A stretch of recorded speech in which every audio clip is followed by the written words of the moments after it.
Two young suspects back on the streets after this video shows them attack and rob a woman in Baltimore. Why city and state officials are calling out DJS and BPW for how they handled this case.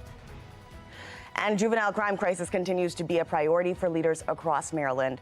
The laws one top prosecutor is taking issue with and what they want to see change.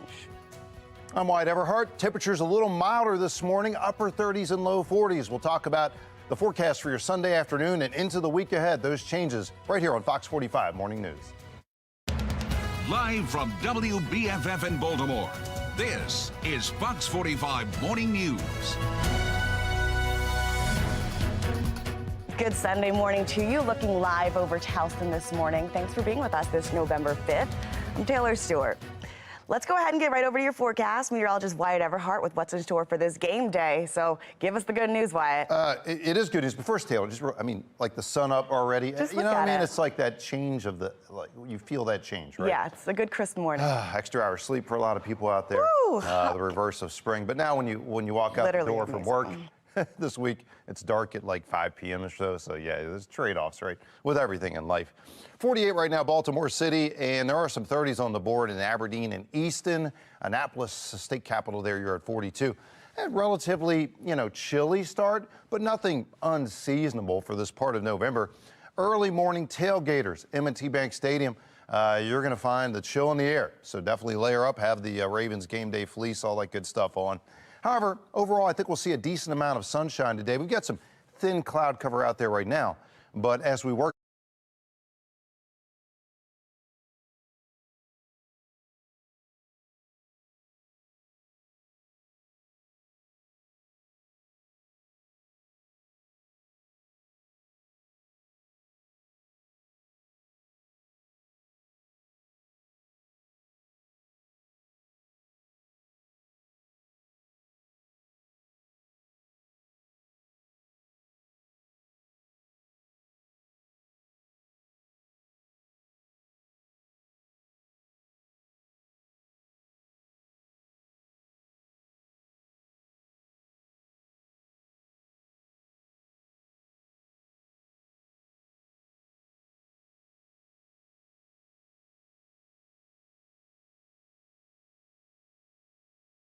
Among Democrats, though, there was a major difference between black and white voters. 62% of white Democrats support being more lenient, with 62% of black Democrats supporting stricter laws. This is compared to Republican voters who found the poll 85% of them want stricter laws as well. Did that surprise you? It did, because whenever you see black Democrats aligning more with the Republican Party than with their own base, that's problematic. When we have this poll showing 62% of black Democrats are aligned with stricter laws, what does that mean for the Democratic Party come January? Well, that's going to be a challenge. Get a sense. Listen to each of your members. Listen hard. Don't go along as many times you do where everybody's corralled and everybody just kind of goes along to get along. Listen to what they're saying on the important stuff. Now, there's a battle right now brewing between prosecutors, citizens, and the General Assembly on the current juvenile justice laws. This morning, we're hearing from another prosecutor who says juveniles are causing chaos in her county. Maxine Stryker has more on why she says she's unable to hold them accountable. It's been an uphill battle for us. As lawmakers prepare to meet once again next week to discuss the juvenile crime crisis sweeping the state. We're definitely seeing, I would say, an uptick in juvenile crime. We're certainly seeing a lot more juveniles involved in really serious offenses. Fox 45 is hearing from yet another top prosecutor who says it's nearly impossible to hold young people accountable. The legislature's completely tied our hands. Harford County State's Attorney Allison Healy is joining the plethora of prosecutors, police, and parents across Maryland demanding change to the current juvenile laws on the books. We're on the front lines of seeing what crime is being committed in our counties. We're on the front lines of seeing how these juveniles are reacting and whether they're getting the services they need, whether we're rehabilitating or whether we're just setting up criminals really to keep committing criminal acts. It's two laws driving the frustration, the first being the Juvenile Justice Reform Act.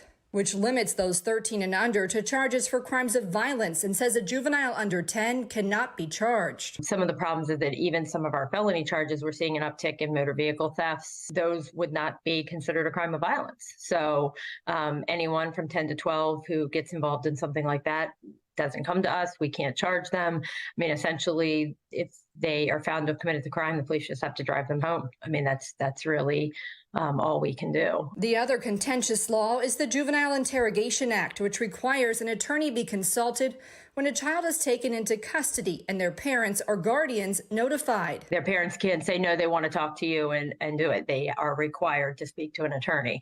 And of course, that leads to law enforcement not being able to question them, which is obviously an incredibly useful tool for us in terms of holding people accountable. Healy says the laws have left her and other prosecutors feeling defeated, unable to crack down on crime like they pledged to do. It just seems like all of this legislation flies in the face without any thought about how it impacts our public safety and the victims of these crimes, really. Plus, she says juveniles aren't getting the help they really need. Super frustrating. Even the juvenile court, which the premise of juvenile court is supposed to be rehabilitation, right? We're supposed to be rehabilitating these juveniles. That's supposed to be the intended purpose of it. But even under these new laws, we can't even put them on probation for a significant period of time. And as the battle continues to brew, she's hopeful lawmakers will actually listen. Our hope, I think, hearing from prosecutors across the state, is that the legislature will listen to us as the state's attorneys across the state as to how this is actually impacting our public safety, and hopefully that they will look to make some changes to the Juvenile Justice Reform Act in a way that would allow us to hold these kids accountable. Well, that brings us to our question of the day. Do you think the Maryland legislature will address the juvenile crime crisis? Right now, 94% of those who have voted say no. You can weigh in by going to foxbaltimore.com/vote. And for more of our coverage on the ongoing juvenile crime trends, head to our website, foxbaltimore.com. And crime across Baltimore is often caught on video, but one expert says criminals don't care. Why? He says they could be looking for social media fame. Yeah, maybe you got that hot cup of coffee first thing this morning. A chilly start, but on our way to the 60s, eventually touching 70 degrees. Will this pattern hold up for the week ahead? The answer right here on Fox 45 Morning News.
Making headlines this morning, Baltimore's historic St. Benedict Church will close permanently. This follows allegations of sex abuse from a former pastor. According to a statement from the Archdiocese of Baltimore, the last service will be on November 15th. And this comes after the Archdiocese launched an investigation into Father Pascal Morlino. He's accused of sexually abusing a minor. The Archdiocese says the allegation has now been reported to police. People that you love and you family, and you don't know where they are and where they're kept and whether they're alive or not. Yeah, it's just the uncertainty.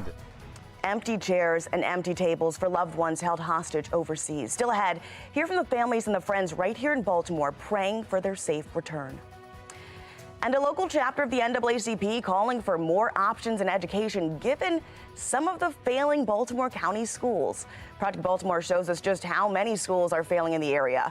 You're watching Fox 45 Morning News, all local, all morning.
A local chapter of the NAACP says parents with children in failing schools deserve more options. As Project Baltimore's Chris Papst explains, the most recent test scores, in Baltimore County are showing us just how many schools are failing. Take a look.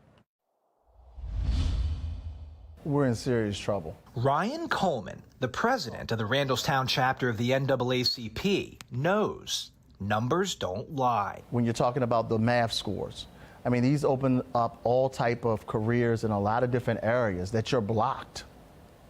You won't go into them if you're not proficient in math.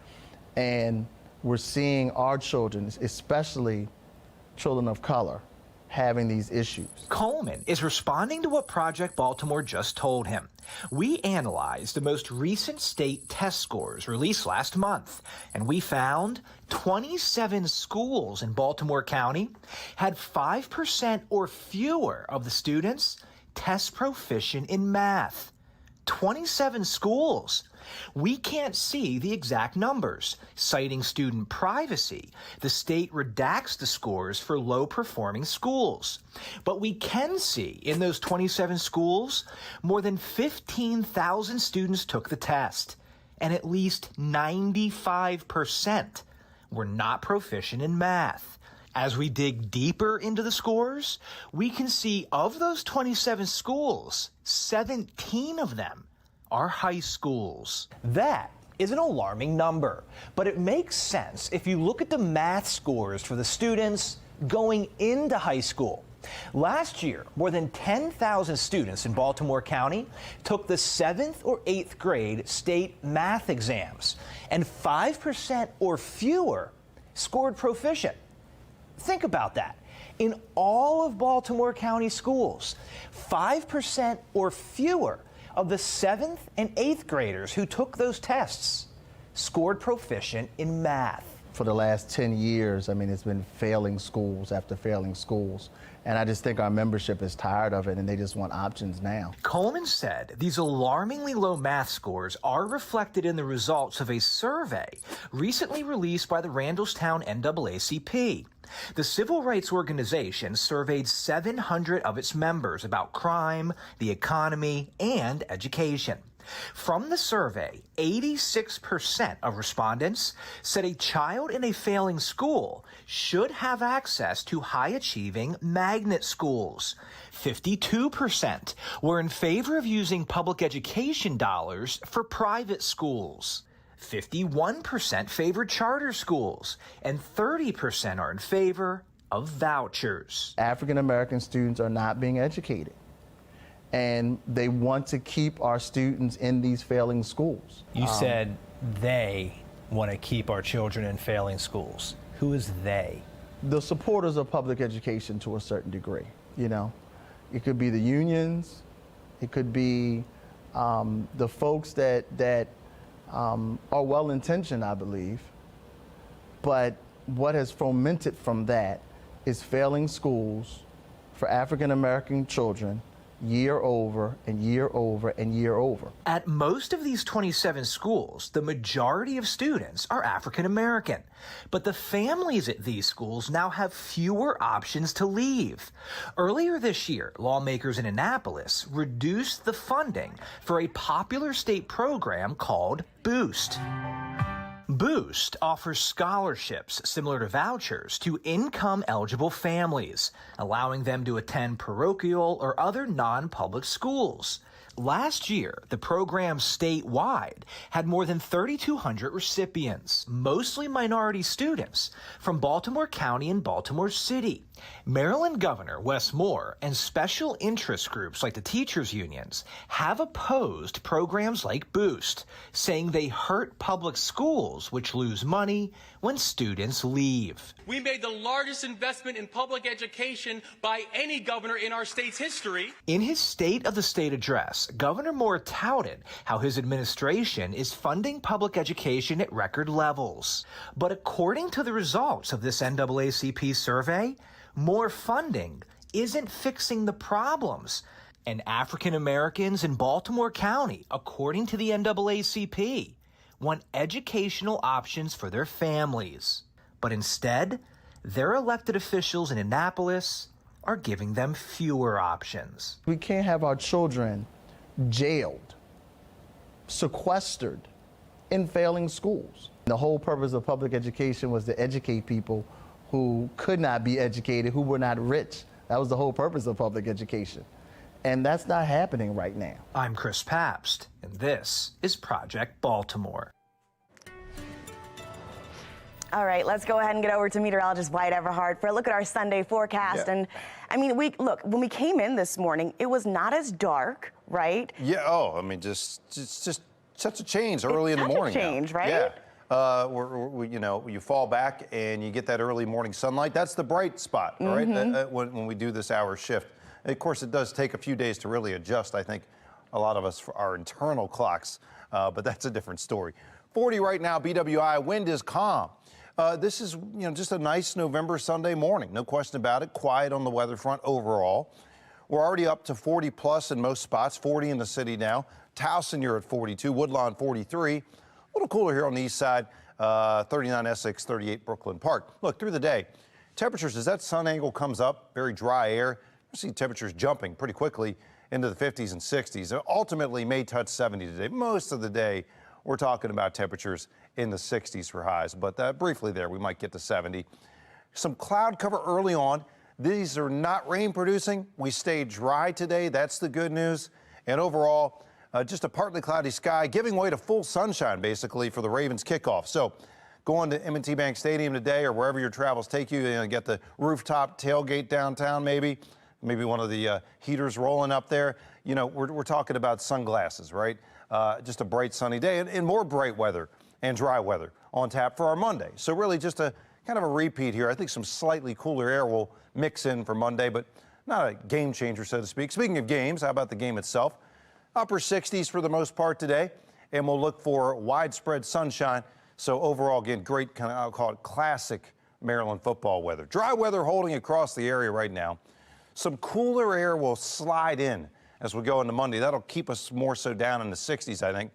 The really colder stuff is going to stay bottled up for the short run, at least, into the upper Midwest, the northern Great Plains. And even there, you see this ridge of warmth that's really reached up even into like Nebraska and points north. You got to get way up there to find really cold high temperatures today. So again, overall, the pattern has shifted here. We've shifted to a warmer trend. A little bit back and forth this week on a north wind 62 tomorrow, but the winds turn south Tuesday, may warm it up a little bit. The overall extended forecast here, you see the trend basically talking about 60s and 70s. I have to move this football helmet. That should be over there today, of course. Back to you, Taylor. All right, with Halloween already gone, it's time to move on to the holiday spirit. And after the break, we've got an update on Duncan's sweetest initiative yet. And okay, you've set your clocks back to standard time, but how do you get a healthy night of sleep? Still had some simple tips that will keep you on track. You're watching Fox 45 Morning News, all local, all morning.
All right, trending this morning with clocks rolling back due to daylight saving. Doctors from the Cleveland Clinic are offering some tips on how to adjust your sleep schedule. Their first tip, avoid excess caffeine and alcohol before bed. Instead, they say this is a really good time to start incorporating good habits to promote better sleep. Overall, having a better diet will improve the quality of your sleep, as well as adding some exercise before you go to bed, just a couple hours ahead of time. And although Halloween's over, it doesn't mean the treats from Duncan have to stop. The chain is starting a new initiative called Free Donut Wednesdays. So if you're a Duncan Rewards member, you can get a free classic donut with any drink purchase on Wednesdays. This new deal was announced alongside Duncan's holiday menu this past week. Duncan Reward members can only take advantage of this deal from November through the end of December. Well, the weather's looking nice for the Ravens to win today. Meteorologist Wyatt Everhart lets us know what we can expect for your work week ahead. And Maryland football dropped its fourth straight in a blowout loss to Penn State. What's going wrong in College Park? Michael Loxley has the answer. That's still ahead in Sports Unlimited. You're watching Fox 45 Morning News, all local, all morning.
Live from WBFF in Baltimore, this is Fox 45 Morning News.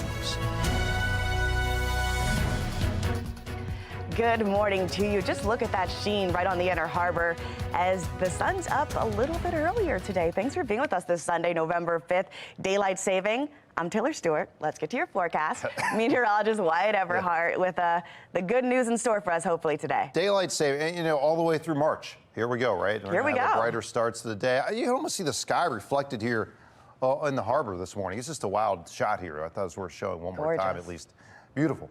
As we look at the day today, certainly a chilly start. Upper 30s in some spots, though. We're already in the 40s. The city just bumped up to 48. Dry air across the state, sunshine. This is one of those like rapid warm-up type days. So yes, chilly this morning, but if you're out and about, you're down at Ravens M&T Bank Stadium for a tailgate this morning, just know that it'll steadily be warming up. You'll be shedding the layers as we push toward kickoff today. A few fair weather clouds out there. That's it. Ultimately, again, warming up, I think, close to 70 this afternoon. Most of the day will be in the 60s, though. And again, you see just how sharp that warming curve is through the morning hours into the midday around here. But a good day to get outside, maybe do some raking. A lot of us have a lot of catching up to do on that front. We'll talk more about the extended forecast coming up, Taylor. All right, sounds good. In a city in crisis, from cell phones to Ring cameras, there are just so many ways for people who are committing crimes to be caught in the act. But do they care? Amy Simpson looks into these cameras caught on crime and how they sometimes lead to social media fame. In September, brazen car thieves seen breaking in, hot wiring, and stealing a car from Fox 45's parking lot overnight. The whole thing caught on camera. Earlier this month, a spree of robberies and carjackings reported across Canton and Federal Hill. One camera catching masked suspects, at first running off. But minutes later, another camera recording the screams of an alleged robbery just before sunrise. And a Baltimore woman sharing this video from yesterday afternoon after her car had already been stolen twice.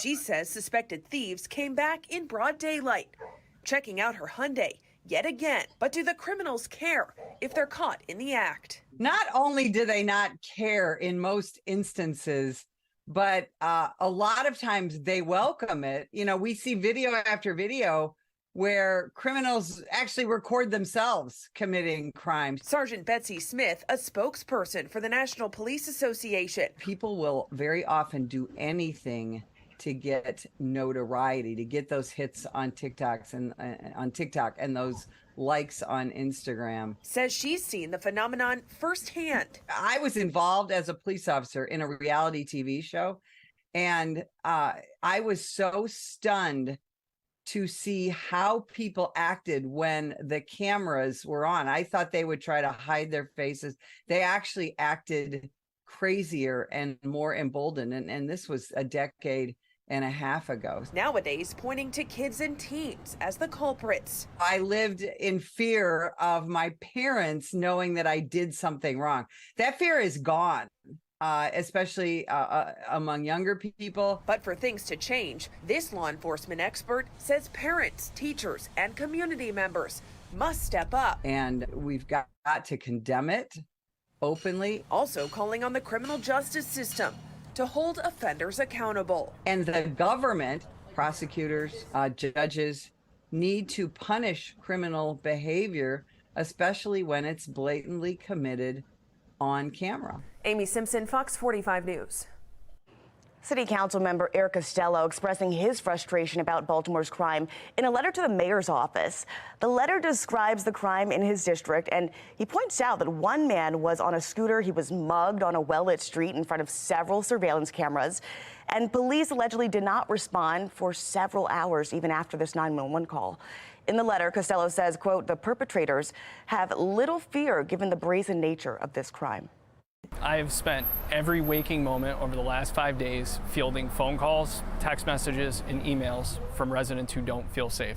People are scared to come out of their home in the middle of broad daylight. That is insane. The administration needs to do something to get this situation under control. We reached out to Baltimore police and the mayor's office about how they plan to address quality of life crimes. We've not yet heard back. The Baltimore City Council right now is working on a charter amendment that would give the council control over the Baltimore Police Department. Voters approved this ballot question during the last election to move the department under local control. Now, the city charter includes language that would limit the council's authority over the department, even though it is a city agency. The charter amendment would mean city residents would vote on the leadership and the structure of the police department. You can find more on the efforts to bring BPD under local control on our website, foxbaltimore.com. Now, as Baltimore City is reporting murders, non-fatal shootings, and robberies on the decline, in Prince George's County, it's quite the opposite. The county has seen its 100th homicide for the year. In 2022, the county ended up with 102 for the year. It is very heartbreaking. We're working with urgency to make sure that we're addressing the violence that we're seeing. Carjackings are also up in the county. As of Monday, there have been 409 carjackings compared to 360 this time last year. That's an increase of 49%. Robberies are also up 29%. Prince George's County Executive Angela Alsobrooks attributed the spike in crime to the current juvenile justice laws at play. I hear police say all the time that they arrest youth who say, why don't you hurry up and finish this paper because I'm going to be released before the ink dries. Let's check in one last time on our question of the day. Do you think the Maryland legislature will address the juvenile crime crisis? Right now, 95% of those who voted said no. You can weigh in right now at foxbaltimore.com/vote. No, nobody knows what's happening. Like, we feel like we just don't know, just waiting. and that's like the worst feeling. Coming up, local families with ties to hostages held in Gaza and the event that brought them together to pray for their return. I'm Wyatt Everhart, headed to close to 70 this afternoon, but a weak cold front on the march probably puts us back in the 60s to start the week. We'll talk about how things shape up throughout the 7-day forecast in just a couple minutes right here on Fox 45 Morning News.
The White House is urging Israel to ease up attacks on Gaza. The Biden administration saying more needs to be done to protect Palestinian civilians. Since the start of the war, more than 9,000 have been killed, and the country's critical infrastructure has been devastated. The president says the pause could be beneficial for rescuing Americans trapped in Gaza, providing aid to Palestinians, and possibly locating more than 240 hostages Hamas is currently holding. Now, some of those hostages have ties right here to our region. Their friends and family in Baltimore are praying for their safe return. Nobody knows what's happening. Like, we feel like we just don't know, we're just waiting. And that's like the worst feeling.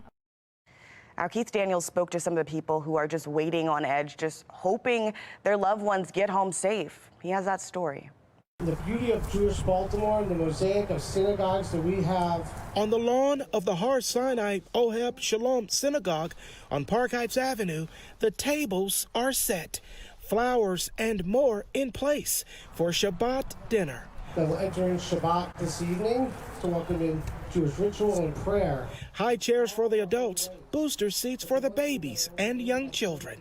But the seats will remain empty. And as we enter into Shabbos, that we think about hope, and we think about how we're one community. 240 vacant chairs, representing the number of hostages held by Hamas in Gaza. They need you. They need us. They need you to remember their names, to know them. Pictures of the hostages attached to the empty chairs. As you can imagine, like heartbroken. Boaz Atzili describes how he's feeling as he looks for the face of his cousin and his cousin's wife, both held hostage. This is my cousin. For Atzili, a painful, tearful discovery. People that you love and you family, and you don't know where they are and where they're kept and whether they're alive or not. Yeah, it's just the uncertainty.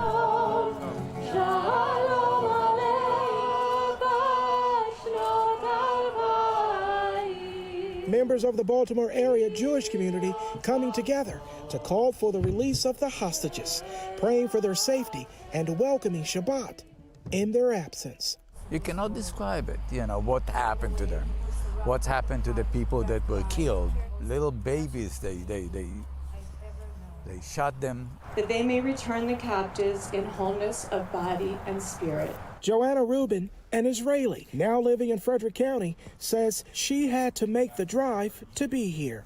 She's standing with Israel, where she lived about 15 years ago, where she says she too narrowly escaped the work of terrorists when she missed the bus after getting off work. I missed it, and 20 minutes after, it was bombed. It exploded in a terror attack. I felt lucky, but I also felt like other people died instead. It doesn't matter. There were 100 people on that bus and around it. That's not a very lucky feeling. A memory on her mind while standing around this table. Nobody knows what's happening. Like, we feel like we just don't know, just waiting. And that's like the worst feeling. Okay, we've got Oyster celebrating its 10th anniversary. After the break, a look at the festival and what famous oysters and the eating contest they're throwing down this week. We are watching Fox 45 Morning News, all local, all morning.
All right, move over spooky Halloween decorations. It's time for some tinsel, Christmas lights, and the U.S. Capitol's Christmas tree is revealing what it looks like this year. This year's iconic tree will be coming from the Allegheny Mountains in West Virginia. And take a look at this. It's a 63-foot Norway spruce that was cut down just this past week. The tree will take a tour of West Virginia, stopping in a few cities along the way before making its final stop in Washington, D.C. It's going to be decorated with thousands of handcrafted ornaments made by people all over West Virginia, and the Capitol Christmas tree will be lit later this month. All right, so Oyster celebrated its 10th anniversary at the Union Craft Brewing with a fan favorite contest and all the seafood you can imagine. While the festival has music and brews, the big moment, of course, is the annual oyster eating contest. Those brave enough to head over had to eat 24 Skinny Dipper oysters and chug a beer as fast as they could. The winner won the coveted Oyster championship belt and bragging rights. All right. I don't know, meteorologist Wyatt Everhart, is that a contest you'd throw your hat in the ring for? You know, I like them steamed. I'm not the raw, a few maybe, but, you know, that's a lot of oysters right there. It's a lot of oysters, a lot of beer. Too much of a good thing? Nah, not at all. Hey, take a look at the weather out there today. It's pretty nice. You got a little thin cloud cover coming in, so not like bluebird skies to start the day, but eventually we get there. I think widespread sunshine after midday today, and certainly sunglasses needed this afternoon. Starting out around 40, but already some spots warmer. Elkridge 53. 40 in Essex and 44 in Bel Air. Again, the numbers generally low to mid 40s now, set to warm up quickly into the 50s, 60s, eventually probably touching 70 late this afternoon as we just kind of hit that high temperature for the day. So really not bad here. Kind of classic fall weather. And again, just a boundary slipping through with a little mid-level cloud cover. Again, that'll be breaking up and clearing the sky as we go into the afternoon around here. So there's kickoff for the Ravens game. Widespread sunshine at that point, and more clear, dry weather as we go into Monday. However, Monday we get more of a northwesterly flow coming in. That's going to hold temperatures down a little bit. A little cooler for our Monday, even though it'll still be a sunny and dry day. So again, those early clouds clear out the day, and we'll start off bright this week with some mild afternoons a couple of the days. And next chance for rain really holding off here until late week. So it's dry weather for now, certainly staying relatively cool, but not cold. Not cold at all, really, by November standards. The coldest air still bottled up well to the north and west, well up almost on the Canadian border there toward Bismarck today. So you see that much of the country in a milder trend, and that's kind of the scenario around here. Now, I do think after today, again, a bit cooler for Monday. Winds will turn south again Tuesday, warm things up again, and maybe another chance for 70, 72 degrees on Thursday. That's our next chance for rain, by the way. Late week, next weather maker brings us a chance for rain toward the end of the week. Back to you. All right. Still ahead, though, on Sports Unlimited, a retired NFL linebacker and former TRP share his key to the deep run for the Ravens. You're watching Fox 45 Morning News, all local, all morning.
Welcome into your morning sports report. I'm Rocco DeSangro. 3 straight losses doesn't really sit well with Maryland players or head coach Michael Locksley, especially after such a great start to the season.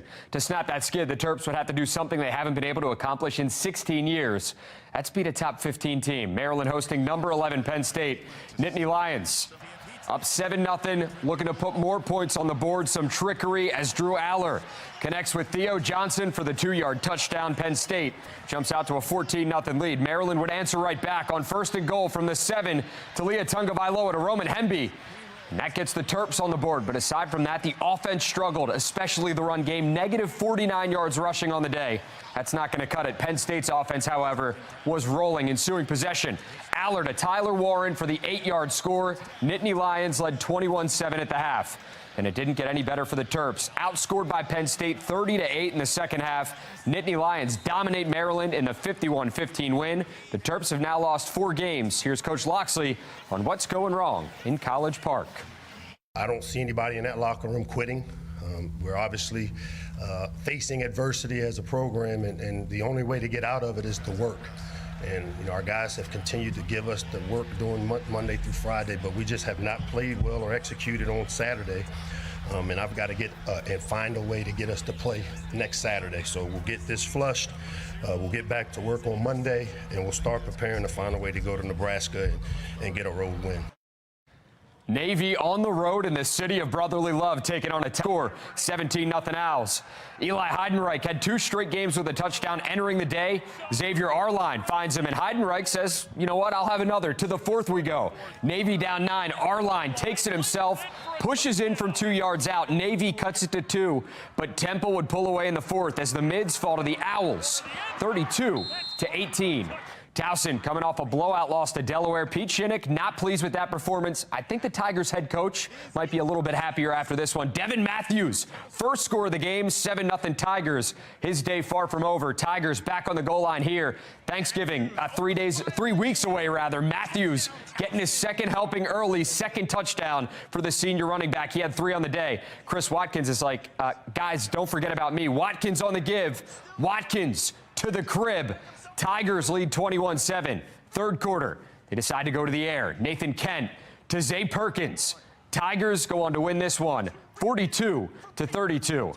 Morgan State eyeing back-to-back wins for the first time this season. Tosh Smith and the Bears hosting Delaware State. First quarter, Morgan State with a 3-0 lead. The give goes to J.J. Davis, makes one defender miss, and he gone. 24 yards untouched as the Bears jump out to a 10-0 lead. Hornets on 0, putting together a solid drive. Bears defense is like, yeah, we're going to end that. Marquis Adams picked off by Brian Stukes. Bears led 10-0 at the half, and Morgan State goes on to win this one, 24-17, the final score. A win for Johns Hopkins would clinch at least a share of the Centennial Conference title and a spot in the NCAA Division III playoffs, but they were in some trouble. Down 10 in the second half, some trickery, but a Josh Pulse touchdown cuts the deficit to 3. Let's go to the 4th. Bay Harvey going to call his own number, take it himself, 17 yards. Blue Jays took the lead and never looked back as Johns Hopkins is heading to the Division III playoffs with a 34-23 victory. Hopkins gets McDaniel next Saturday in the regular season finale. Green Terror falls to 0-9 on the year with a 59-20 loss to Salisbury. Stevenson drops its second straight with a 16-8 loss to Kings College, while Bowie State wins its third straight, capping off the regular season with a 46-39 win over Lincoln. The Bulldogs finish the year at 6-4. As far as records go, Ravens Seahawks will be the best Week 9 matchup in the 1 p.m. slate. Both teams sit atop their respective divisions, but the Ravens have Lamar Jackson. And whether Lamar wants to hear it or not, his 17-1 record against NFC teams speaks volumes. I've never played against him before, but from film, I mean, he's super strong, super fast, got good hands, understands how to sit in zone coverage, just get open for his quarterback. The Ravens have made 2 roster moves ahead of Sunday's game with Seattle, activating defensive back Darryl Worley and elevating defensive back Kevon Seymour. Seymour was waived by the team earlier this week, but re-signed with the practice squad. 6-2 and tied for the best record in the AFC. Through 8 games, the Ravens are in a really good position, but there's still plenty of football left to be played. Former Terp and retired NFL linebacker Sean Merriman thinks this team can make a deep run in the playoffs, but says the health of Lamar Jackson is definitely going to be key. One of my favorite teams coming into the season was the Lions. And what the Ravens did to the Lions show you exactly. And then you're talking about a very tough Dan Campbell team that the Ravens just demolished. They had them on their heels the entire time. They got wide receivers that's capable with Flowers and Odell that's capable of making plays. Their tight end is playing outstanding. They're finding ways to run the ball. And Lamar's running a lot less. And that's just most important because they only go as far as Lamar's health goes. If he's healthy, they're going to go deep in the playoffs. They're going to run the table in the division. They're going to be a really good team, but they have to keep Lamar healthy as they have been. Kickoff between the Ravens and Seahawks, that's scheduled for 1 p.m. at M&T Bank Stadium. That's your morning sports report. I'm Rocco DeSangro. Have a great Sunday.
Live from WBFF in Baltimore, this is Fox 45 Morning News.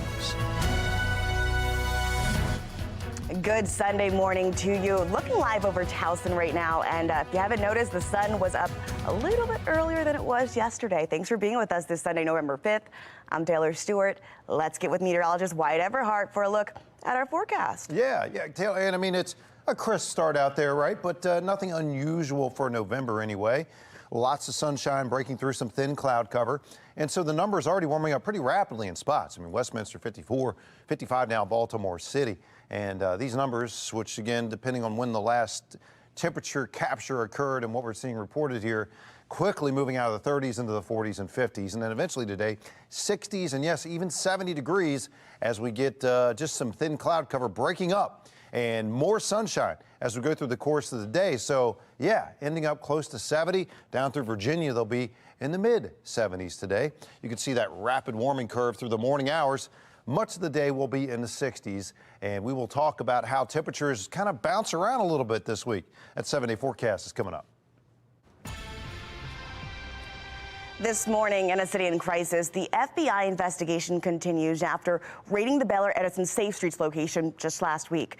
Now, amid this probe, there are more questions than answers. Mackenzie Frost has been investigating this program for 2 years now, and she gives us a look from the accountability desk at the information we still don't know about Safe Streets. It's been a busy week with the news of the FBI showing up at a Safe Streets location as well as a few employees' homes. Let me walk you through what we know and what we don't know using the whiteboards. The FBI showed up at the Bel Air Edison Safe Streets location Thursday morning, but that's not the only stunt. They also showed up at 3 employees' homes, including David Caldwell. He's the site supervisor of the Bel Air Edison Safe Streets location, and right now, all 3 of these employees are on leave, and the location remains inactive. Now, when the FBI and other law enforcement agents showed up at Caldwell's house, not only did they find drug packaging material, but they also found ammunition at his house. And because of his previous criminal record, that ammunition is why he's now facing state-level charges. Earlier this week, I questioned Mayor Brandon Scott about this investigation and the future of Safe Streets. And right now, the mayor is adamant that his flagship gun violence prevention program is here to stay. Why should the public trust that this program is functional now? Well, I think that we also have a separately outside of city government that says the program works. We've said everything that we're going to say about the investigation that should be directed to the FBI. One person doesn't negate, 2 people doesn't negate. The same way it doesn't negate the work that BPD does. The Gun Trace Task Force didn't negate that we have a police department. So right now, Mayor Brandon Scott remains adamant that this investigation is isolated to just a few bad actors. But we have a history of Safe Streets employees breaking the law while they're getting paid by taxpayers to prevent crime from happening in the first place.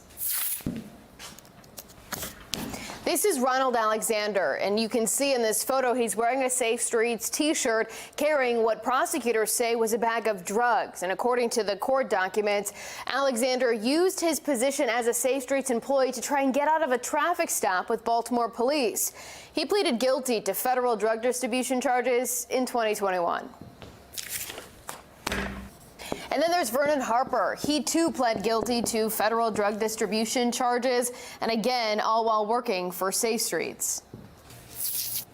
In 2018, it was revealed through another federal plea agreement that Ricky Evans, a Safe Streets employee, was using the location where he worked as a meeting place for the BGF, or the Black Guerrilla Family Gang, and he was also using this location as a place to stash guns and drugs. The only reason why we know about these 3 employees is through tips and our own investigations, not because City Hall has been transparent about these Safe Streets workers.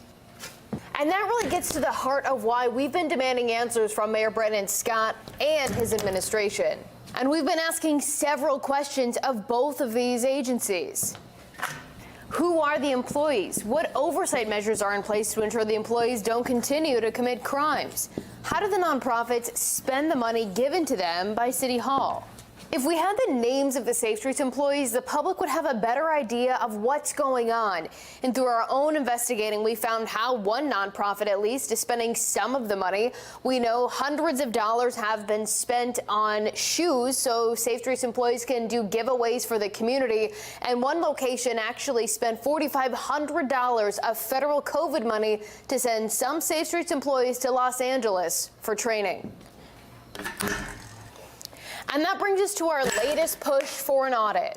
Mayor Brandon Scott says he has talked to the city comptroller, Bill Henry, and agrees the mayor's Office of Neighborhood Safety and Engagement, or MONSE, should be audited. But the mayor says he thinks it should only be done the way voters approved. And that means it would be up to the voters to make a charter amendment to add MONSE to the list of city agencies that automatically get a routine deep dive. And just this week, Safe Streets was awarded $3.6 million after the city spending board approved that money coming from the state. And this funding had us asking even more questions to MONSE about where this money is going to go. We sent them a few questions asking, does MONSE plan to allocate the funds to all 10 Safe Streets locations? If so, when will the money be spent? With the Bel Air Edison site inactive, will MONSE withhold the funding until the federal investigation is complete? If not, what will the funding be used for if the Bel Air Edison location is not open? I just got a statement from MONSE, not really answering all of these questions that we sent, but let me read part of their statement. It says, MONSE says the funding is crucial to our work to implement proven violence intervention strategies. Now, based on this statement, we still don't know if any money is going to go to this Bel Air Edison Safe Street site, especially while it remains inactive. And if you have any tips for me about Safe Streets that you think I need to know about, send it to me directly at safestreetstips@gmail.com. While the federal investigation continues to play out, we will continue to demand answers from city leaders, especially trying to figure out how they're spending your tax dollars. At the Accountability Desk, Mackenzie Frost, Fox 45 News. All right, we've got Peace Chairman Giovanni Patterson extending our coverage here that you just heard from Mackenzie Frost. A lot going on with Safe Streets in this past week here. So I'm curious, as the city moves forward with the $3.6 million in funding for the program, do you think the City Board of Estimates should have waited to see what comes of this FBI probe? I do think this was a missed opportunity to demand even more transparency from Safe Streets, especially when no one really can answer where the money goes. If the answer to that question is it's just crucial to our work, that's not real transparency, right? That's a blanket statement. So I do think this was a missed opportunity to demand transparency. There seems to be some level of agreement that an audit is necessary at this point. But the mayor is saying it would have to bring it under as a city agency. That way, that could happen in a streamlined fashion. Do you think we need to wait on that? So I think there needs to be an independent audit, right? Outside of City Hall that is able to look at what's going on. But if you look at the way this thing is set up, I mean, it is set up like it's washing money in a sense, right? This money is given to Safe Streets, but it's given through nonprofits, which don't have the same reporting requirements as a public entity like Baltimore City government would have. And that's where he's saying, I think that's why he's saying, if it was under the city directly. So he's giving away the formula. But, I do think it was set up in a way so it can avoid some of the scrutiny that is much needed right now. Do you think at this point with the Bel Air Edison location and the raids and that we've now seen with the employees, the homes of the employees who work for the nonprofit who are overseeing Safe Streets, do you think that the urgency of this issue is being met with the urgency required by a council? I don't, right? I mean, if this was the first time, maybe the way the pace was going, it would be okay. But there's been multiple incidents, of a similar magnitude. I mean, from Safe Streets workers being killed to drug distribution out of sites and things like that. So I think at this point, when the FBI is getting involved, there should be an intense level of urgency. All right, we'll continue this conversation, Giovanni. Obviously, we're still waiting to learn what is in those documents, what exactly the FBI found. we'll have to keep following this. Absolutely. Right? Thank you. Just ahead, we've got more than a year that has passed since a stabbing inside of a Baltimore home, and the accused murderer is still walking free. Alexa Ashwell with an update on that case in Maryland's Most Wanted. And I'm Wyatt Everhart. Hot cup of coffee this morning. Good idea. Cool in the 40s and 50s, on our way to near 70 this afternoon. Can we keep that trend alive? The 7-day forecast coming up after this.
In a city in crisis, from cell phones to ring cameras, there are just so many ways for criminals to be caught in the act.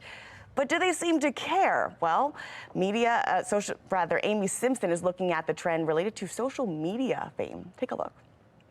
In September, brazen car thieves seen breaking in, hot wiring, and stealing a car from FOX45's parking lot overnight.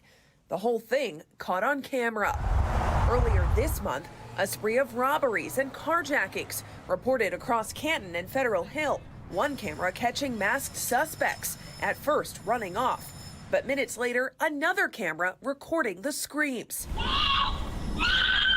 of an alleged robbery just before sunrise. And a Baltimore woman sharing this video from yesterday afternoon after her car had already been stolen twice. She says suspected thieves came back in broad daylight, checking out her Hyundai yet again. But do the criminals care if they're caught in the act? Not only do they not care in most instances, but a lot of times they welcome it. You know, we see video after video where criminals actually record themselves committing crimes. Sergeant Betsy Smith, a spokesperson for the National Police Association. People will very often do anything to get notoriety, to get those hits on TikTok and those likes on Instagram. Says she's seen the phenomenon firsthand. I was involved as a police officer in a reality TV show, and I was so stunned to see how people acted when the cameras were on. I thought they would try to hide their faces. They actually acted crazier and more emboldened. And this was a decade and a half ago. Nowadays, pointing to kids and teens as the culprits. I lived in fear of my parents knowing that I did something wrong. That fear is gone.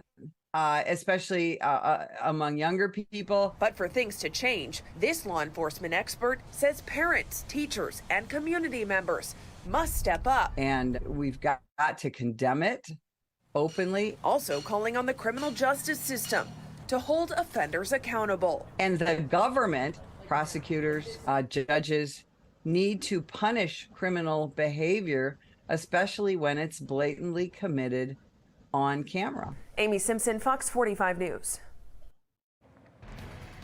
Dramatic video first seen on Fox 45 of a robbery in Butcher's Hill. Why some are calling for changes to the juvenile justice laws after those suspects were released to their parents 24 hours after the arrest. And we are in for another warm-up today. Meteorologist Wyatt Everhart lets us know if a cool down is headed our way. You're watching Fox 45 Morning News Weekend Edition, all local, all morning.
An accused murderer still walks free after a year since that gruesome stabbing inside of a Baltimore home, and a fugitive wanted for shooting the mother of his child is now in custody.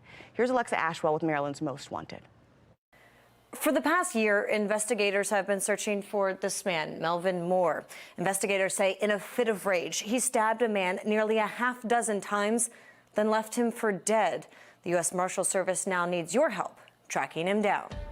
November 16th, 2022, Northwest Baltimore's Rosemont community. Investigators say an argument erupts inside of a home between two men. One of them, Melvin Moore.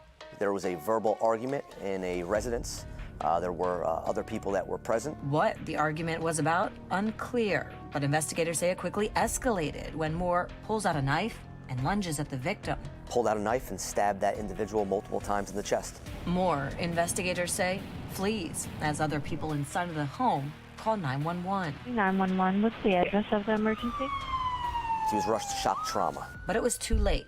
The victim dies at the hospital, just 25 years old. He was pronounced deceased. Moore now on the run for murder. And while investigators believe he's still in Baltimore, the hunt is proving difficult. Moore, they say, is homeless. One of the issues that we're having right now is identifying a location that Mr. Moore is located because he is homeless. Mr. Moore is known to be a squatter and known to jump from vacant property to vacant property. And is also known to frequent Baltimore's West Side Shopping Center and the Frederick Avenue corridor.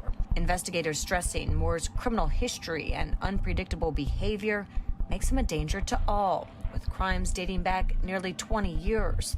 The latest, murder, according to police. Whenever you have somebody who has no issues of pulling out a knife and taking somebody else's life, it's important to get them off the street.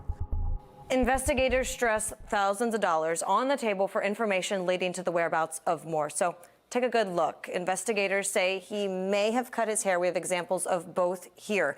Moore is described as standing at about 5'9" and weighing approximately 145 pounds. If you have any information regarding his whereabouts, you're asked to contact the U.S. Marshals Service. The tip line number, 1-877-WANTED-2, or you can contact agents directly, 202-819-5058.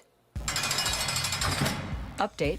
Less than 1 week after appearing on Maryland's Most Wanted, the man accused of shooting the mother of his child is in custody. Investigators say a viewer recognized Daryl Davis and led agents to his location in Columbia, Maryland. Davis was wanted for the attempted murder of the mother of his child. Back in June, investigators say he shot her during a custody exchange outside of his apartment in West Baltimore. Remember, if you recognize any of our fugitives, you can always remain anonymous and you could earn a reward. I'm Alexa Ashwell, and this is Maryland's Most Wanted. All right, let's get over to meteorologist Wyatt Everhart for our game day forecast. We're both sporting our purple today, so look, my fingers are crossed. Yeah, look, we've been on a roll lately, right? Let's keep it going today, and we got a bright early start for all the tailgaters. Yep. Right, M&T Bank Stadium. So I think the stage is set. That's all I'm saying here, weather-wise at least. You can see the sunshine over the harbor, gorgeous reflection on the water there. Hey, it's brighter starts starting today and into the week, right? Now that, we've fallen back an hour. So take a look at this overall setup here. 50 right now, PWI, very light wind, lots of sun coming through some thin, fair weather clouds. Overall, sets the stage for a great fall day. Yes, there are still some chilly numbers on the board here. Plenty of mid-40s out there, but many spots now to 50 or even pushing above 50. And that's going to be the story here as we work through the mid-morning, upper 50s by midday lunchtime, probably into the upper 60s.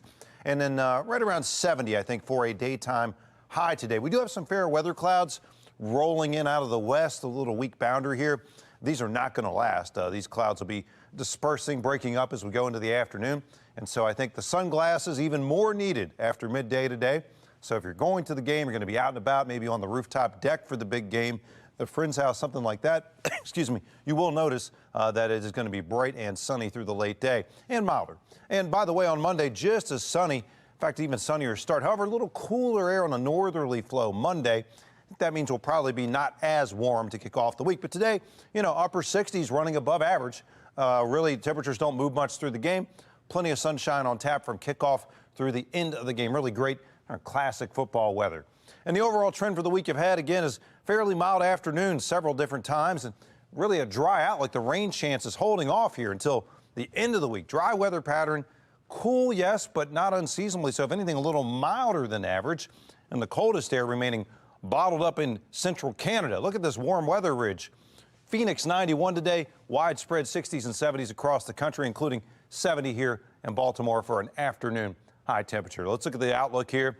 Again, a bit cooler as we go into Monday, but overall here our trend is not bad at all. Low 70s again Tuesday, perhaps again on Thursday. Best chances for rain with our next weather maker. Pattern shift Thursday into Friday. Chances for rain and cooler numbers into next weekend.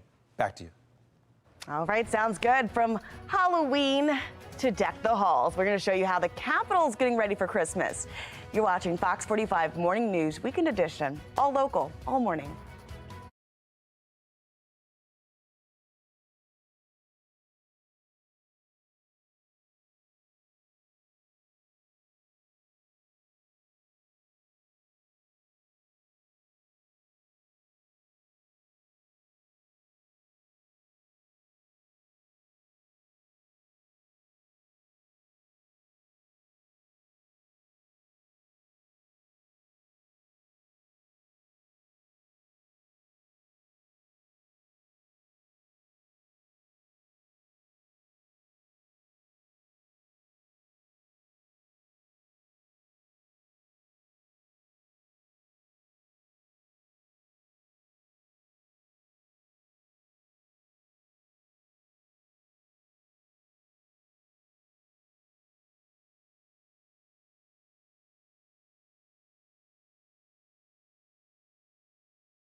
All right, move over spooky Halloween decorations. It is time for the tinsel, the Christmas lights, and the U.S. Capitol's Christmas tree reveal. This year's iconic tree is coming from Allegheny Mountains in West Virginia. Take a look at this. It's a 63-foot Norway spruce. It was cut down this last peak. The tree is going to have a tour of West Virginia first, stop in a few cities along the way before it makes its final stop at the nation's capital. It's then going to be decorated with thousands of crafted ornaments made by people all over West Virginia. And the Capitol Christmas tree will be lit later this month. Another crime involving teenagers, this time in southeast Baltimore. Up next, we sit down with a law enforcement expert to talk about what can be done to curb the juvenile crime crisis. You're watching Fox 45 Morning News, all local, all morning.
Live from WBFF in Baltimore, this is Fox 45 Morning News.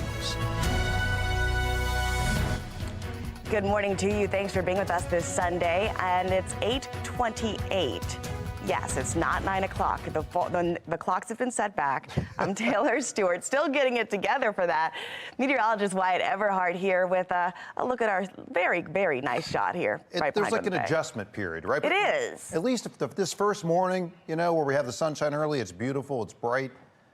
Way to kick off, right? The new season, we'll call it, all right, time-wise. And yeah, it's a bright start out there. And temperatures are warming up pretty nicely. We were in the 30s earlier this morning. Now we're well up into the 40s. Many spots now in the 50s, including the city and in Westminster. So a mix of 40s and 50s on the map, set to go well into the 60s today. In fact, I think Baltimore itself likely to hit 70 late this afternoon. Just some thin cloud cover out of the west. Not rain producing, just enough to kind of put a little haze in the sky early in the day. But through the course of the day, I think the clouds clear. We're talking about a beautiful sunny fall day around here, very autumnish as we go from those chilly morning temps to the 60s and eventually touching 70 late this afternoon. The trend on temperatures throughout the week is interesting. We kind of got a little bit of everything here bouncing around. We'll detail that coming up in just a few minutes. Taylor. Sounds good. Now, this dramatic video, first seen on Fox 45 in Butcher's Hill, it shows a resident tackled, robbed by two juveniles in this video. Now, those suspects were released to their parents less than 2 hours after. A letter from both city and state leaders about their release is making its way to the Secretary of Juvenile Services and Commissioner Richard Worley. Fox 45's Vincent Hill has the reaction from city officials. A vicious attack in Butcher's Hill captured on video. Even give me a chance for me to give them whatever they wanted. They just jumped on me and started pushing me and punching me and stuff. The two suspects, 12 and 14 years old, arrested and released within 2 hours. Yeah, I'm pissed. I'm pissed off at the law. That frustration making its way to the Secretary of Juvenile Services, Vincent Schiraldi, and Commissioner Richard Worley by way of this letter. That is completely unacceptable. One of the authors, Councilman Zeke Cohen. It is not acceptable for the victim It is not acceptable for the general public, and it's also not acceptable for those young people. They need to be held accountable. Also putting ink to the paper, Senate President Bill Ferguson, who appears to have a much tougher stance on juvenile crime than when he was pressed about it just 3 months ago. The accountability is questionable. I think at the end of the day, real accountability is diverting kids from bad behavior. The letter calling out BPD as a, quote, operational failure. In a statement to Fox 45, a BPD spokesperson said in part, while we agree that the suspects should have been held in custody in order to protect the public, BPD was not responsible for the release of these individuals. Our ask for Secretary Schiraldi and Commissioner Worley is work together in collaboration, no finger pointing. The police department, the Department of Juvenile Services need to be on the same page. Meanwhile, a source close to the investigation telling Fox 45, City State's Attorney Ivan Bates now considering possible charges against the youth, in part due to our reporting on the case when it first happened. Ivan Bates wants to make sure that when any person, whether they are young or old, commits a heinous violent crime, that they are held to account, because the lesson that they receive is there are no consequences. Now joining us this morning to continue coverage is Mr. Tyrone Powers. He's an expert in law enforcement, and we want to continue our coverage on that video that you just saw there. Good morning to you first. Good morning. Thank you for having me. It doesn't seem that these caught on crime videos or surveillance video or ring cameras are deterring young people from committing these crimes. Why do you think that is? Yeah, I mean, being caught committing a crime won't necessarily deter anyone. That won't deter whether you're an adult or a juvenile. I guess the thing that we are most concerned about is that we prevent this from happening, have some consequences and repercussions for those who participate in it, and then have, when the legislatures go into session to deal with the issue of juvenile crime and juvenile justice, that they have complete solutions. For example, we've done a lot of emotional response and political response because of the public outcry. But the question is, there should be consequences and repercussions. There's no doubt about it, because there's no help for the juvenile if you bring them in and then let them go back out to repeat the same behavior. But even if there are consequences and repercussions, or when there are, when you decide that you're going to send them to juvenile facilities, what happens to them there? Are there regional treatment centers to deal with this behavior in juvenile justice centers? Because if not, all that juvenile justice center is a transition from juvenile crimes to adult crimes, and you will see that individual again later on in a much bigger and stronger format. So when they do the legislation, and when we address this issue, it cannot just be an emotional issue. We have to say, okay, this is going to be the consequences. This is where we're going to send them. This is what's going to happen to them when they get there. Because it doesn't make sense, Taylor, for an individual to go from their mother's womb to 12 years old and be willing to brutally beat someone, punch someone, jack a car. There's something going on in between. And unless you fix that, you can give them consequences, you can send them away, but you still, even if you send them away into the juvenile justice center, let's face this, they are coming back. They're not going to get a life sentence. They're even going to come back better or worse. So all you've done is delayed a problem. You haven't fixed a problem. So the legislation have to give the money to the juvenile justice facilities, have to talk to the workers there, because they see the traumatized youth and they know that they're coming back to our communities. And many of the youth that go back, who go there, are coming right back to the communities that they went there from. So they're going to come back and still be a danger to the very same people who they were a danger to before, unless the legislation is comprehensive.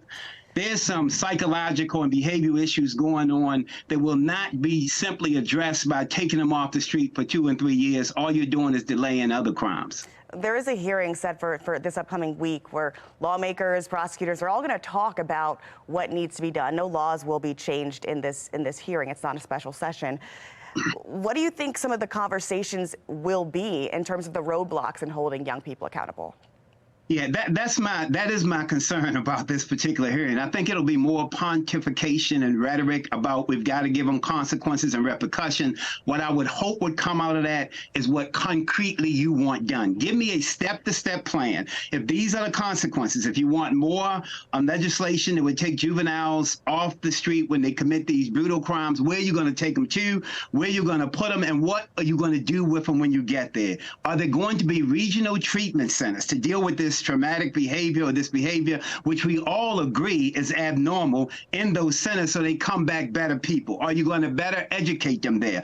I want the complete solution. I just don't want the politicians to get together, know that your camera is there, talk to the public, give you more rhetoric and conversation and pontification, and then a year from now, me and you are sitting here having the same conversation. And the problem with having a session that does not involve legislation is that it does not have to involve concrete solutions. What it will involve is a lot of preaching and conversation.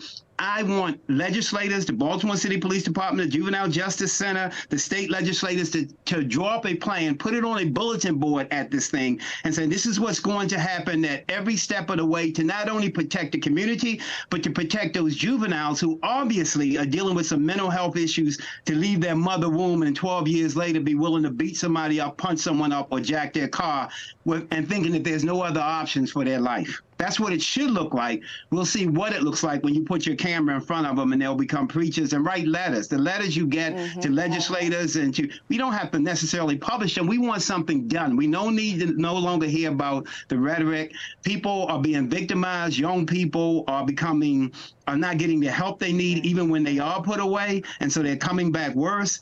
And we are pontificating about it. And so what should come out of it. Concrete solutions is what we're looking for, and we'll continue this conversation. Dr. Powers, we'll bring you on again once this meeting gets underway. Thank you. Thank you. Still ahead on Sports Unlimited, a retired NFL linebacker and former Terp shares his key to the deep run for the Ravens. And as we continue to roll the clocks back an hour this morning, 40s and 50s out there, crisp start, but a milder afternoon. We detail that in the week ahead, right here on Fox 45 Morning News.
All right, here's a look at today's steals and deals. The following segment is sponsored by Naki. I just love my KeySmart Smart Card, and you will never lose your wallet or anything that you value again with KeySmart. And I love that it's as thin as 2 credit cards, so you can put it anywhere. Like if it works for you, put it in your wallet. You can put it in your briefcase. You can put it in a suitcase or a backpack or anything of value that you don't want to lose. Now, say if I drop my wallet in a parking lot, which I've done, I will hear a ringtone once I'm 200 feet away on my phone. And also, if you don't hear it, you'll get an alert on your phone that you've left it behind, and you'll get the exact location. And the smart card uses the Find My iPhone app. It's so easy to set up, and that connects you. And I love that you only have to charge this once a year. the charge lasts for an entire year. So you don't have to keep taking it out and recharging it and redoing it. Well, once I threw my wallet in a garbage can. And if I had had KeySmart, I'd have known where my wallet was before the garbage truck came and it took my wallet away. Then I had to get new credit cards, new license, all of that. It was terrible. Well, right now we're offering 25% off on the KeySmart Smart Card. So we want you to head over to asadeals.com for this absolutely, I just love this, amazing exclusive offer right now.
All right, Veterans Day is less than a week away, but hear this troubling statistic. On any given night in the U.S., 40,000 vets are without a shelter.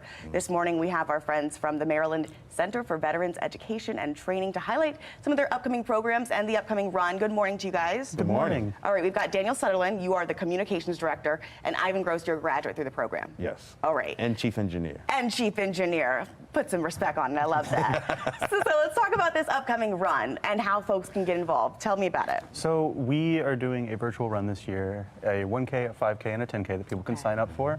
And it's available on our website, and through, which is mcvet.org, and then our Facebook page at McVet, and then also it's through McVetRunTribute.com. And it really does help the program that you guys offer. And I just want to hear more about the impact it's had for you, Ivan. Well, during the pandemic, me and my wife, she had got cancer. She lost her job. I lost my job. We went from $100,000 a year to zero. I couldn't get through unemployment and none of that. And I went back to what I know, which was hiding and masking the pain. And doing so, I got pulled over by two, how can I say it, angels called officers. And they, I went through the court system, went through vet court, and was sentenced to McVet. I didn't know then what I know now, but it was the greatest blessing I had. Because when I got there, it was a familiar surroundings. It had a base style set up like it was in the military, it was structured in the military. Everybody there was veterans, so we all had some of the same problems, and we all suffered from a lot of things like PTSD and just depression and a whole lot of things. But we all was down and out. The staff there wrapped their arms around us, and we wrapped our arms around each other until we were able to get back on our feet. The vet not only helped me, they clothed me, they fed me, they gave me haircuts, they had a full weight room there for us, and they just nurtured me until I was able to nurture myself. Then they invested in me. They gave me a stipend position as a maintenance technician, I proved myself that way. They hired me on the staff, and then I got all the way up to chief engineer. Wow. And just Friday, I celebrated 1 year clean.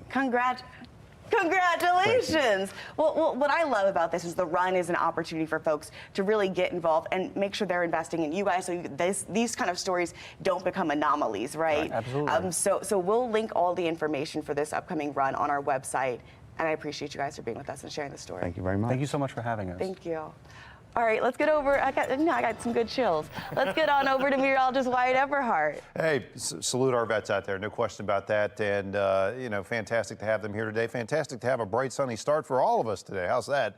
As we bring the clocks back an hour today, we have an earlier sunny start, you could say, relative to when you wake up, probably. 50 degrees right now, BWI, and widespread upper 40s to around 50 now. So, yes, a cool start, but one that continue to rapidly warm up today as the thin cloud cover breaks up and we get sunnier weather into the afternoon. So there's that thin cloud cover coming through now, but it's already beginning to dissipate. So you're headed to M&T Bank Stadium today. You got a tailgate. You got Ravens game day plans. Sunglasses. Yes, you'll need an extra layer. You know, you want to stay warm out there, especially in the early day chill. But bright sunny scenario, and that bright dry weather continues right into our Monday around here. So really a couple of dry, sunny days. That's really the trend here. Sunnier into this afternoon and tomorrow. Fairly mild afternoons on tap this week. The next chance for rain holding off for days to come as dry and cool weather holds tough and Canadian high pressure continues to roll in out of the west. This is not an Arctic high. This is like Canadian Pacific air. So this is why we're really not seeing a big cool down at all. Look at the mild ridge across the country's midsection, widespread 60s. So yeah, the cold air for now, the really cold air bottled up well off to our north and west. A couple chances to get to 70 this week. You see the trend is going to be dry too. Lots of sunshine. Next weather maker, next chance for real rain late Thursday and to Friday.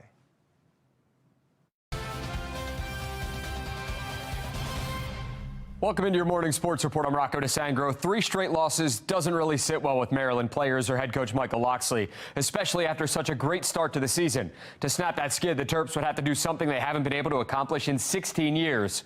That's beat a top 15 team. Maryland hosting number 11 Penn State. Nittany Lions up 7-0, looking to put more points on the board. Some trickery as Drew Aller connects with Theo Johnson for the 2-yard touchdown. Penn State jumps out to a 14-0 lead. Maryland would answer right back on 1st and goal from the 7. Talia Tungavailoa to Roman Hemby. And that gets the Terps on the board. But aside from that, the offense struggled, especially the run game. Negative 49 yards rushing on the day. That's not going to cut it. Penn State's offense, however, was rolling. Ensuing possession, Aller to Tyler Warren for the 8-yard score. Nittany Lions led 21-7 at the half. And it didn't get any better for the Terps. Outscored by Penn State 30-8 in the second half. Nittany Lions dominate Maryland in the 51-15 win. The Terps have now lost 4 games. Here's Coach Locksley on what's going wrong in College Park. I don't see anybody in that locker room quitting. We're obviously facing adversity as a program, and the only way to get out of it is to work. And you know, our guys have continued to give us the work doing Monday through Friday, but we just have not played well or executed on Saturday. And I've got to get and find a way to get us to play next Saturday. So we'll get this flushed. We'll get back to work on Monday, and we'll start preparing to find a way to go to Nebraska and get a road win. Navy on the road in the city of brotherly love, taking on a temp score, 17-0 Owls. Eli Heidenreich had 2 straight games with a touchdown entering the day. Xavier Arline finds him, and Heidenreich says, you know what, I'll have another. To the 4th we go. Navy down 9. Arline takes it himself, pushes in from 2 yards out. Navy cuts it to 2, but Temple would pull away in the 4th as the Mids fall to the Owls, 32-18. Towson coming off a blowout loss to Delaware. Pete Shinnick not pleased with that performance. I think the Tigers head coach might be a little bit happier after this one. Devin Matthews, first score of the game, 7-0 Tigers. His day far from over. Tigers back on the goal line here. Thanksgiving, 3 weeks away rather. Matthews getting his second helping early, second touchdown for the senior running back. He had 3 on the day. Chris Watkins is like, guys, don't forget about me. Watkins on the give. Watkins to the crib. Tigers lead 21-7. 3rd quarter, they decide to go to the air. Nathan Kent to Zay Perkins. Tigers go on to win this one, 42-32. Morgan State eyeing back-to-back wins for the first time this season. Tosh Smith and the Bears hosting Delaware State. First quarter, Morgan State with a 3-0 lead. The give goes to J.J. Davis, makes one defender miss, and he gone. 24 yards untouched as the Bears jump out to a 10-0 lead. Hornets on 0, putting together a solid drive. Bears defense is like, yeah, we're going to end that. Marquis Adams picked off by Brian Stukes. Bears led 10-0 at the half, and Morgan State goes on to win this one, 24-17, the final score. A win for Johns Hopkins would clinch at least a share of the Centennial Conference title and a spot in the NCAA Division III playoffs, but they were in some trouble. Down 10 in the second half, some trickery, but a Josh Pulse touchdown cuts the deficit to 3. Let's go to the fourth. Bay Harvey going to call his own number, take it himself, 17 yards. Blue Jays took the lead and never looked back as Johns Hopkins is heading to the Division III playoffs with a 34-23 victory. Hopkins gets McDaniel next Saturday in the regular season finale. Green Terror falls to 0-9 on the year with a 59-20 loss to Salisbury. Stevenson drops its second straight with a 16-8 loss to Kings College, while Bowie State wins its third straight, capping off the regular season with a 46-39 win over Lincoln. The Bulldogs finish the year at 6-4. As far as records go, Ravens-Seahawks will be the best Week 9 matchup in the 1 p.m. slate. Both teams sit atop their respective divisions, but the Ravens have Lamar Jackson. And whether Lamar wants to hear it or not, his 17-1 record against NFC teams speaks volumes. I've never played against him before, but from film, I mean, he's super strong, super fast, got good hands, understands how to sit in zone coverage, just get open for his quarterback. Ravens have made 2 roster moves ahead of Sunday's game with Seattle, activating defensive back Darryl Worley and elevating defensive back Kevon Seymour. Seymour was waived by the team earlier this week, but re-signed with the practice squad. 6-2 and tied for the best record in the AFC. Through 8 games, the Ravens are in a really good position, but there's still plenty of football left to be played. Former Terp and retired NFL linebacker Sean Merriman thinks this team can make a deep run in the playoffs, but says the health of Lamar Jackson is definitely going to be key. One of my favorite teams coming into the season was the Lions, and what the Ravens did to the Lions show you exactly. And then you're talking about a very tough Dan Campbell team that the Ravens just demolished. They had them on their heels the entire time. They got wide receivers that's capable with Flowers and Odell that's capable of making plays. Their tight end is playing outstanding. They're finding ways to run the ball, and Lamar's running a lot less, and that's what's most important because they only go as far as Lamar's health goes. If he's healthy, they're going to go deep in the playoffs. They're going to run the table in the division. They're going to be a really good team, but they have to keep Lamar healthy as they have been. Kickoff between the Ravens and Seahawks, that's scheduled for 1 p.m. at M&T Bank Stadium. That's your morning sports report. I'm Rocco DeSangro. Have a great Sunday.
There we go. There we go. Yeah, it feels sunnier than normal for this time, which I guess kind of is. It is. Fall back an hour.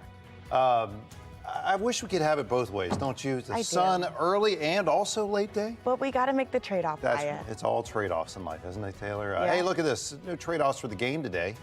Classic fall weather, upper 60s, lots of sunshine. So just make sure you got your favorite purple Ravens jacket on today and the sunglasses. You'll need them both. And there's the rest of the outlook. We're kind of back and forth this week. A couple days in the 60s, a couple in the 70s. Depends on the wind and that kind of thing. But overall, pretty nice outlook here. We're not even below freezing at night. How's that? I like it. It sounds good to me, especially the second week in November. Yeah, not a bad trend. Well, the trend is our friend, Taylor. The trend is our friend. The trend of winning, too, today, right? Keep that trend alive. You see what we're wearing, Wyatt. You know what team we're in for. Hopefully you guys get out there, enjoy the game today, all the other things going on in Baltimore as well. We'll be back right here, 10:30. See you again.